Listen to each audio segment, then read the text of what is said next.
Investigators believe that toxic chemicals have been used in at least 4 attacks in Syria's civil war, but there is not enough evidence to determine the precise substance or users.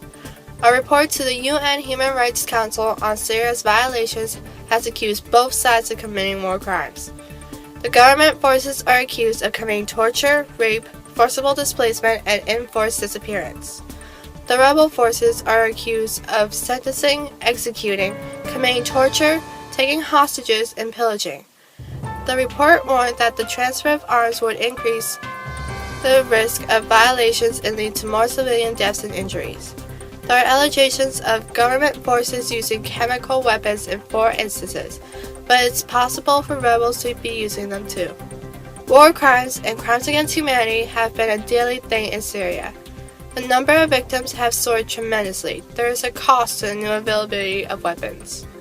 Syrian soldiers were reportedly killed and injured from these new chemical weapons. However, rebels blame Syrian forces. The UN is insisting on an investigation, but Syria has refused to allow the team into its country. If the use of chemical weapons is confirmed, it would escalate an international response. More than 7,000 people have died since the war began 2 years ago. Barack Obama said the use of chemical weapons would be a red line, but the administration is still looking for conclusive evidence. We need to stop this. Continuing war in Syria demands our help. With the GNO's attention and funds, we can put an end to Syria's civil war, along with civilian deaths and injuries. Thank you.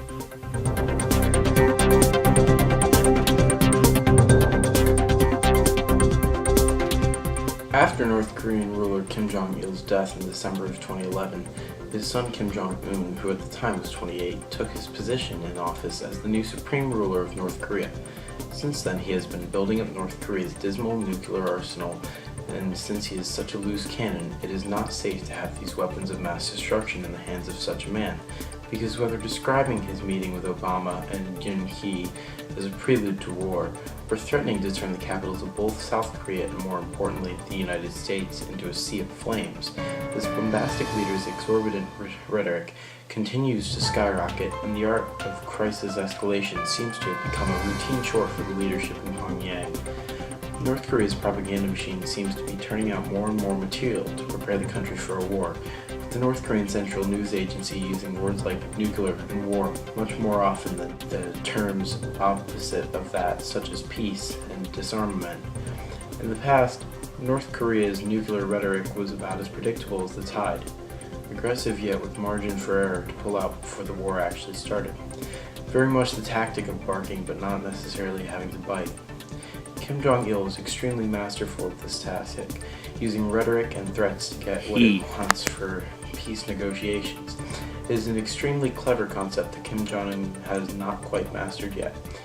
When Il used vague threats with a sure way out, even coming to saying that he thought well of the United States, Un has opted for rash escalation, with very little in the way of getting out. He most recently has threatened the United States with an official government propaganda video showing the Capitol building engulfed in flames and the White House in the crosshairs. What no one knows as of yet, though, is why Kim Jong-un would do this. While Kim Jong-un would use his rhetoric to take goods and support from the West, Kim Jong-un's rhetoric is much less clear. As shown by the recent North Korean missile launches, Un is definitely willing to push the envelope much further than his father by being much more militarily proactive than his provocative than it. For NGO, I'm John Harbinson. Thank you.